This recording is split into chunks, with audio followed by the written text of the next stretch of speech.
Namastê! Hoje nós vamos aqui falar de uma postura importante do Hatha Yoga, o Bhujangasana, postura da serpente. Lembrando que nós vamos nos ater a algumas das descrições mais clássicas de Bhujangasana, como as que constam nesse grande trabalho de investigação literária sobre o Yoga, a Encyclopedia of Traditional Asanas, e foi feito por uma equipe de pesquisadores lá da Índia, da cidade de Lonavala. E aqui eles trazem inúmeras variações de Bhujangasana, da postura da serpente, mas é bom frisar, nenhuma delas é compatível com a ideia de utilizar-se dos braços para empurrar o chão e erguer tronco, cabeça muito altos. Todas as variações de Bhujangasana que nós encontramos descritas nessa literatura tradicional aqui citada falam de manter o abdômen no chão, ou são compatíveis com esta ideia de trabalhar a postura da serpente, tal como faz a própria serpente indiana Anadia, que ergue sua cabeça bem alta e nem sequer tem membros para ajudá-la nisto. Ou seja, assim como esta serpente, nós vamos fazer esse movimento erguendo a nossa cabeça e parte do nosso tronco, para isso utilizando-se só daquela musculatura que está ao longo da própria coluna vertebral. Para demonstrar estas ações musculares importantes do Bhujangasana, eu vou mais uma vez me utilizar aqui do Joãozinho, nosso amigo que está aqui atrás. Então vamos passar lá para trás. Lembrando que aqui você tem o Joãozinho numa postura de decúbito ventral, de barriga para baixo, a postura na qual a gente inicia a execução desta técnica. Então, depois de nos posicionarmos assim, nós vamos recrutar músculos que estão aqui ao longo da coluna. Esses que eu costumo chamar de paravertebrais, que têm, por estarem aqui atrás, a função também de extensores da coluna. Então, como eu vou mostrar aqui, a parte superior desta cadeia muscular se fixa na base do crânio, tá? Então, vamos abrir o tampo do crânio do Joãozinho e enganchar esse elástico aqui no próprio crânio dele, tá? E aí lembrar, se eu quiser erguer a cabeça do Joãozinho, eu vou ter que aplicar uma força aqui atrás no crânio para começar a puxar essa cabeça para cima, certo? Mas não vou só puxar a cabeça para cima.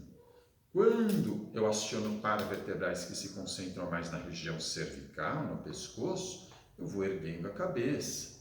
Quando eu começo a acionar os paravertebrais que estão ao longo do tronco, eu vou erguendo também o peito, tá? Então, toda esta cadeia é acionada, mas a grande ênfase do Bhujangasana é a extensão no nível cérvico-torácico.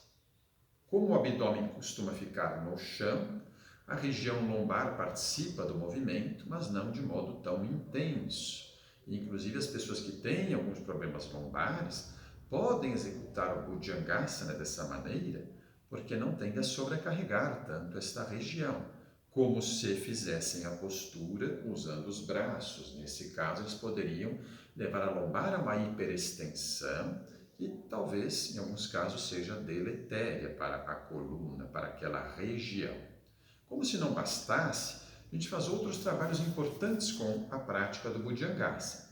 Uma destas ações é aquilo que a gente chama de adução das escápulas. Então aqui a gente tem a representação das duas escápulas, e para que essas duas escápulas façam esse movimento que a gente chama de adução, que é a aproximação das escápulas, precisamos recrutar músculos que estão aqui nesse espaço, assim chamado de região interescapular. Principalmente, estamos falando aí dos romboides, músculos que, como eu vou mostrar aqui de costas, ajudam a fazer este movimento.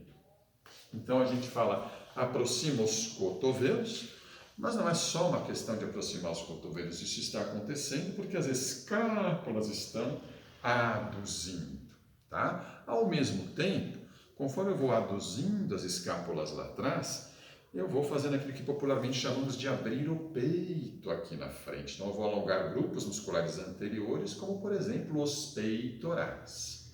Como se não bastasse também, eu costumo sugerir aos meus alunos no Bhujangasana que, uma vez de barriga para baixo na posição, comecem a recrutar mais o próprio diafragma, o músculo respiratório, que gera essa pressão, essa incursão na direção do abdômen, o que leva a nos estabilizar melhor na postura, ganhar até um pouco de amplitude, mas principalmente exercitando esses músculos respiratórios e massageando os órgãos que estão dentro da cavidade abdominal, contribuindo para com a saúde destes órgãos.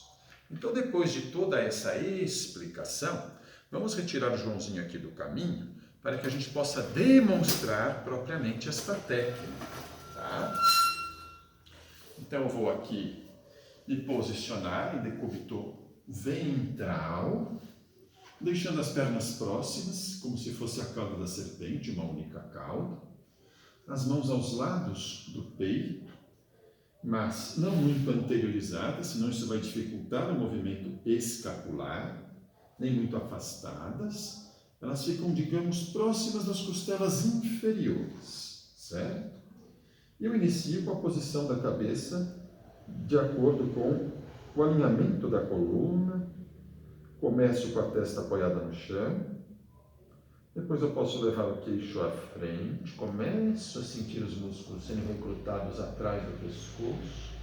Ergo o queixo, ergo a cabeça. Sinto ainda mais esta ação cervical. Começo a erguer o peito, aproximo as escápulas, olhando para a frente. Percebo esta ação dos músculos dorsais. Aumento a intensidade da minha ação diafragmática, empurrando a barriga para o chão, contra o chão cada vez que pego ar.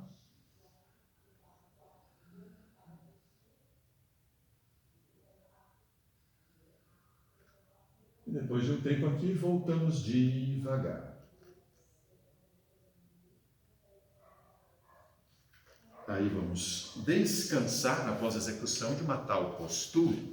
Lembrando, essa postura me ajuda também no próprio exercício postural, que tende a ser compensatório de alguns hábitos hoje muito comuns na população, como, por exemplo, o hábito de ficar boa parte do dia diante de uma pequena tela de um celular, olhando para essa tela, curvados para frente, tá?